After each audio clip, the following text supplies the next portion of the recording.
So here we have the Ford Kuga ST line automatic on an 18 plate. I'm going to start off by showing you around the outside of the car, and then we'll hop in and run through some controls on the inside. But from the outside you can see that it's a 5-door car with those black alloys and tinted windows. Let's start off inside the boot and then work our way around the rest of the car from there. So the tailgate on this car will open electronically. You can either do that by pressing the button on the tailgate, or you can press the button on the bottom of this key. Two quick pushes on that one and that will open up. As we approach the back of the car, you'll see we have reversing sensors, plenty of boot space as well, along with that 60/40 split folding rear seat. Okay, so we're just going to work our way back round to the front of the car now, and then we'll hop in and run through some controls on the inside. Now that we've done a full circle of it, you can see it's in fantastic condition the whole way round. Just briefly before we climb in, I think it's well worth seeing the interior from this exterior point of view. You get half leather seats, as you can see. There's plenty to run through on the dashboard, so let's hop in and we'll do that now. Okay, so now that we're inside the car, we're going to start with the dials. On the left-hand side, we have the rev counter, and on the right-hand side, the speedometer. At the bottom in the middle, we've got the fuel gauge and coolant temperature gauges.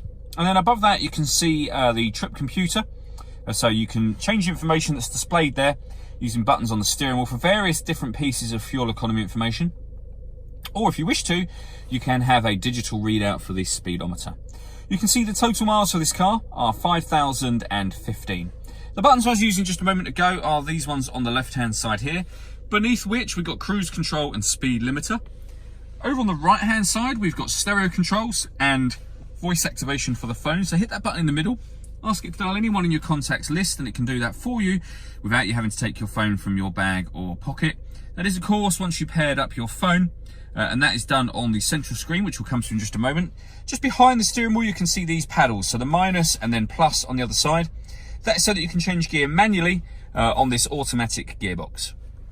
So over in the center is where you'll pair your phone, amongst other things. So that box just there, and then hit pair phone.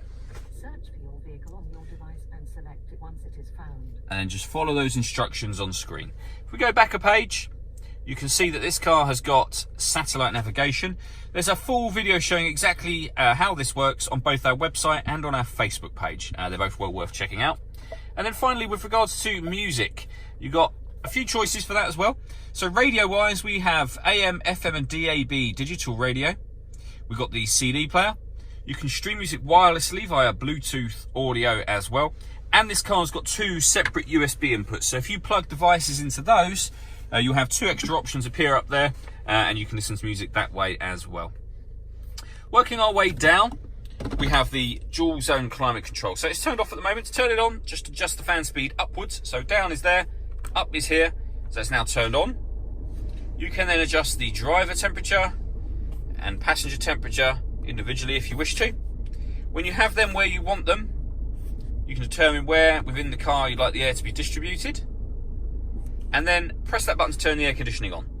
You can, if you wish to, hit that button instead, and what that will do is it will maintain the temperatures you've asked for, and the car will take full control of the fan speed in order to do that. And you can hear it doing that in the background. To override it, just readjust the fans to whatever level you wish them to be on. We have also a heated driver seat with 3 different heat settings, and the same for the passenger side as well. And then these buttons just beneath that. So this, first of all, turns off the stop and start. This car's designed to cut out in traffic when it's stationary to save you fuel. Hit that button to turn that system off. That button will open the tailgate from inside the car. This one will turn on or off the front parking sensors. And then finally, this one is for the autonomous parking. So if I show you on the main screen now, you can see that this car is able to parallel park or perpendicular park itself. So it takes full control of the steering, giving you instructions on screen as to what you need to do with regards to the gear or accelerating and braking. There are videos again showing both of these different parking methods available on our Facebook page. It's well worth checking those out. The last thing I wanted to talk about is the panoramic glass sunroof in this car. So first of all, you can open the sun blind with this button here. It'll open and stop about halfway. Press it again, and that will open all the way to the back. So you can just leave it like that. Obviously that will let in a huge amount of light, gives the cabin an increased size of, or feel of space and size. But you can, if you wish to, open this front section as a sunroof as well. all that leaves me to say is thank you for taking the time to watch this video. If you'd like to come and see the car in person and have a test drive, please feel free to call any of our MJA sites. We'd love to hear from you soon.